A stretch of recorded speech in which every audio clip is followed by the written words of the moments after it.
स्वागत है साथियों। आज हम सभी हिंदी साहित्य के कुछ महत्वपूर्ण प्रश्नों को यहाँ पर हल करेंगे, जो कि आगामी जो यूपीजीआईसी की परीक्षा होने वाली है और यूजीसी नेट परीक्षा, उन दोनों के लिए बहुत महत्वपूर्ण है।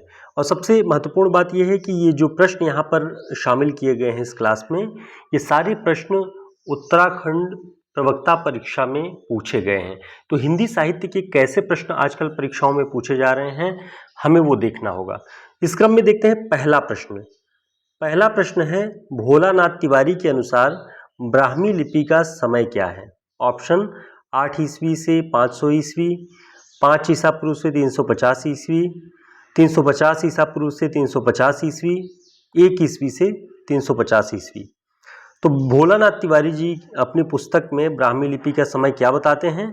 तो ध्यान रखना है आपको, इसका जो सही उत्तर है वह है 5 ईसा पूर्व से 350 ईस्वी तक ब्राह्मी लिपि का समय मानते हैं। ठीक है, अब ब्राह्मी लिपि के विषय में यहां से एक पॉइंट आपको तैयार कर लेना है कि वूलर और वेबर ये दोनों क्या कहते हैं? ये दोनों कहते हैं कि ब्राह्मी लिपि क्या है? विदेशी लिपि से इसकी उत्पत्ति हुई है। विदेशी लिपि से उत्पत्ति। ठीक है, तो ये कई बार पूछा जा चुका है परीक्षाओं में कि विदेशी लिपि से उत्पत्ति ब्राह्मी लिपि की कौन मानता है? तो वूलर और वेबर मानते हैं, इसे ध्यान रखिएगा। कहते हैं कि देवनागरी के 22 जो अक्षर हैं, वर्ण हैं, वो उत्तरी सेमेटिक लिपियों से मिलते हैं। ठीक है, देवनागरी में आए हैं। तो वूलर और वेबर का ये मत आपको ध्यान रखना है कि विदेशी लिपि से उत्पत्ति मानते हैं ब्राह्मी लिपि का। देखते हैं अगला प्रश्न। उसके पहले एक सूचना है साथियों कि यूपीजीडीसी रिटन परीक्षा की बैच शुरू हो चुकी है। जो लोग भी सेफ स्कोर लगभग 70 प्लस प्रश्नों को अब तक अचीव कर चुके हैं, अपने आंसर की मैच करने के बाद जो भी संभावित उत्तर हो सकते हैं, वो लोग तैयारी करना शुरू कर दें लिखित परीक्षा के लिए। तो ऐसे ही बहुत ही महत्वपूर्ण ये पुनर्नवा बैच शुरू हो रही है। आप सभी को एक मॉडल आंसर कैसे लिखा जाए उसकी पूरी की पूरी प्रैक्टिस कराई जाएगी और महत्वपूर्ण प्रश्न आपको उपलब्ध कराए जाएंगे। देखते हैं दूसरा प्रश्न है, श्रीधर पाठक ने श्रांत पथिक की रचना किस छंद में की है? ऑप्शन है रोला छंद, लावनी, सवैया, कवित्त। तो इसका सही उत्तर क्या होगा? ध्यान देंगे, इसका जो सही उत्तर है वह है रोला छंद। आचार्य रामचंद्र शुक्ल जी की पुस्तक में लिखा है कि श्रांत पथिक की रचना श्रीधर पाठक जी ने रोला छंद में की है। ठीक है, यहां से कुछ महत्वपूर्ण बातें हम देख लेते हैं श्रीधर पाठक और उनके जो अनुवाद हैं, कुछ महत्वपूर्ण बातें हैं यहाँ पे। सबसे पहली बात कि श्रांत पथिक ये गोल्डस्मिथ की रचना है ट्रैवलर। इसका खड़ी बोली हिंदी में अनुवाद किया है श्रीधर पाठक ने, खड़ी बोली हिंदी में। तो यहां धैर्य से अगर आप 10 से 15 मिनट निकाल लेते हैं तो कई सारे महत्वपूर्ण पॉइंट आपके तैयार हो जाएंगे। तो ये श्रांत पथिक रोला छंद में, गोल्डस्मिथ की रचना द ट्रैवलर का खड़ी बोली हिंदी में अनुवाद श्रीधर पाठक जी ने किया हुआ है। इसके अलावा एक और अनुदित पुस्तक श्रीधर पाठक जी की बहुत महत्वपूर्ण है, ध्यान देंगे, उसका नाम है उजड़ ग्राम। अब ध्यान रखना है, उजड़ ग्राम डेजर्टेड विलेज का अनुवाद है। डेजर्टेड विलेज ये कई बार पूछा गया है कि किस रचना का अनुवाद है उजड़ ग्राम। तो डेजर्टेड विलेज का अनुवाद है और किस भाषा में? तो यहां से आपको ध्यान रखना है, उजड़ ग्राम ब्रज भाषा में लिखा गया है, ब्रज भाषा में अनुवाद हुआ है डेजर्टेड विलेज का। तो ये कुछ महत्वपूर्ण पॉइंट है, आपको ध्यान रखना है। और थोड़ी सी बात एक ध्यान रखनी है आपको, शुक्ल जी ने इनके विषय में एक बहुत ही महत्वपूर्ण कथन लिखा हुआ है कि ये वास्तव में एक प्रतिभाशाली,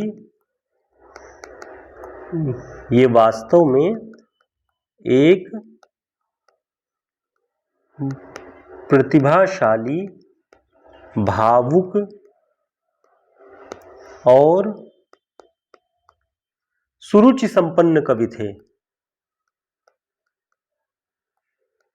सुरुचि संपन्न कवि थे।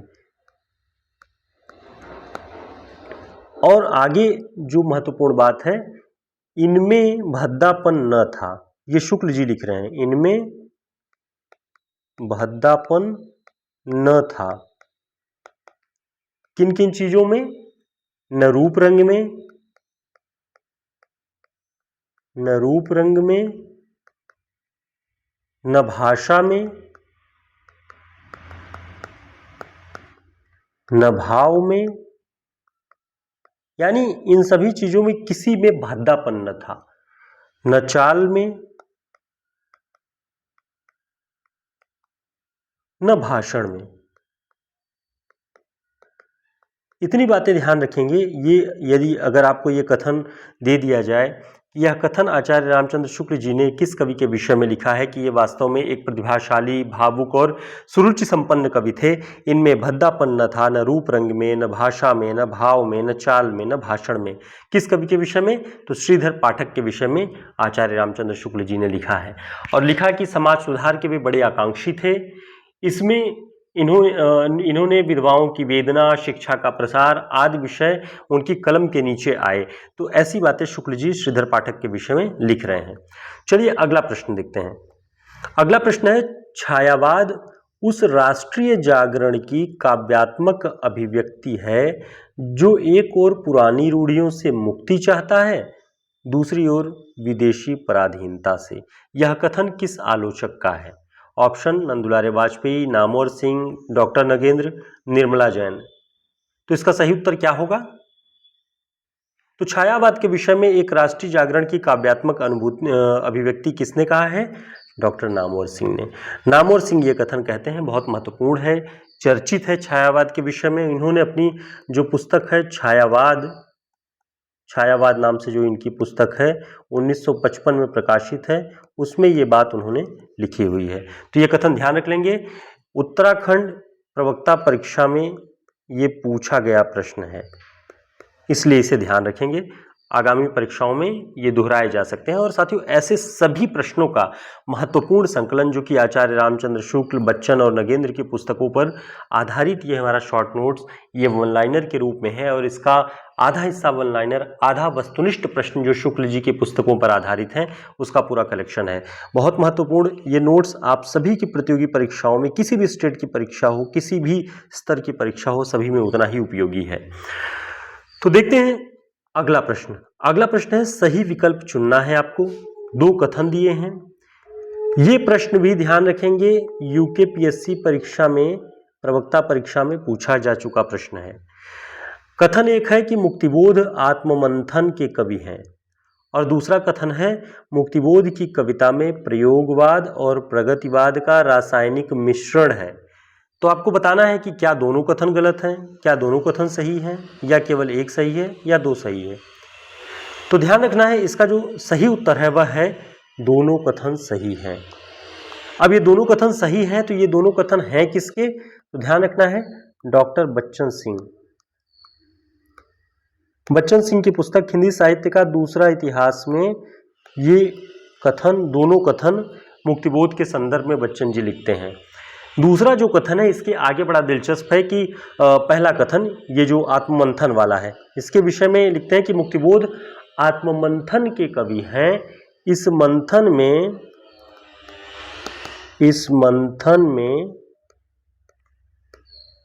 कालकूट भी निकलता है, कालकूट विष, कालकूट भी निकलता है और अमृत भी।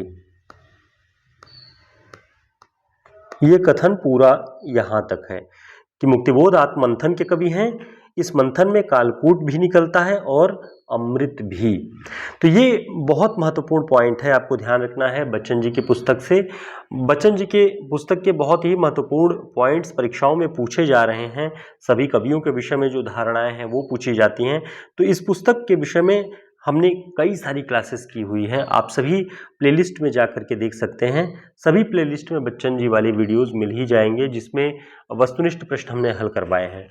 देखते हैं अगला प्रश्न। अगला प्रश्न है, आचार्य रामचंद्र शुक्ल ने वीरगाथा काल के अंतर्गत निम्न साहित्यिक पुस्तकों में से किसे सम्मिलित नहीं किया है या किसे नहीं रखा है? तो वीरगाथा काल के अंतर्गत यानी आदिकाल के अंतर्गत साहित्यिक पुस्तकों की श्रेणी में किसे नहीं रखा है? ऑप्शन में है विजयपाल रासो, खुमान रासो, कीर्तिलता, कीर्ति पताका। सही उत्तर क्या होगा?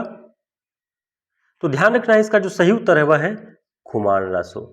खुमान रासो को उन्होंने आदिकाल का जो नामकरण है या उसका लक्षण निरूपण करने वाले जो ग्रंथों की उन्होंने सूची बनाई, कुल पुस्तकों की संख्या 12 है। कुल 12 पुस्तकों के आधार पर 12 पुस्तकों के आधार पर उन्होंने क्या किया है? आदिकाल का नामकरण और उसका लक्षण निरूपण किया हुआ है। उन 12 पुस्तकों में आपको ध्यान रखना है 4 पुस्तक क्या हैं? 4 पुस्तक साहित्यिक हैं,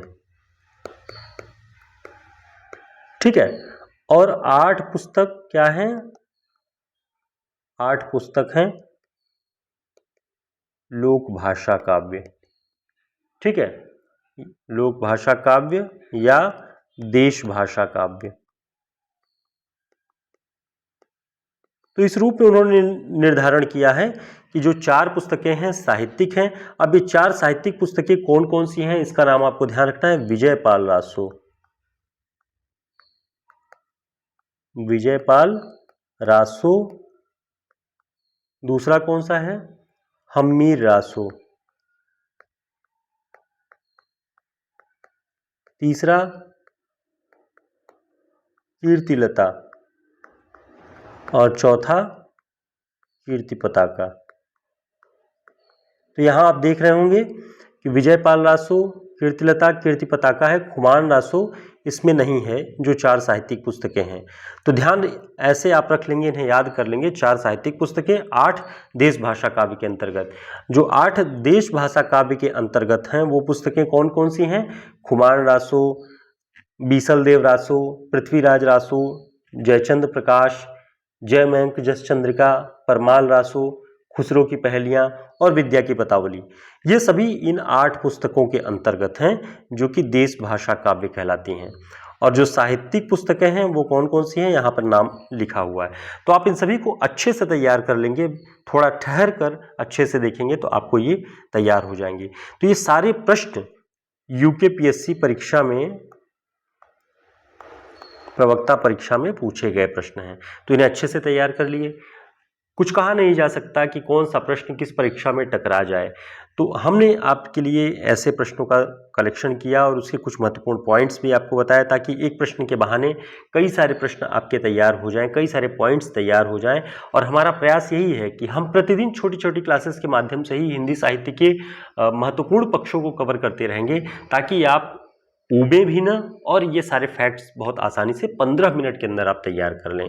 ऐसे सभी प्रश्नों का पूरा कलेक्शन हमारे हिंदी साहित्य के शॉर्ट नोट्स में है, आप इन्हें चाहें तो ऑर्डर कर सकते हैं, बहुत ही न्यूनतम शुल्क पर है।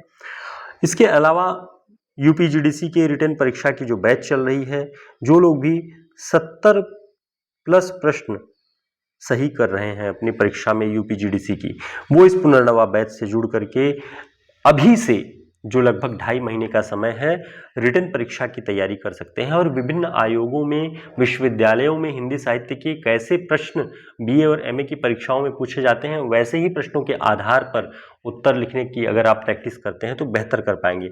और ऐसे सभी प्रश्नों का पूरा कलेक्शन हमारे पास है और उससे हम आपको अभ्यास निरंतर करवाएंगे।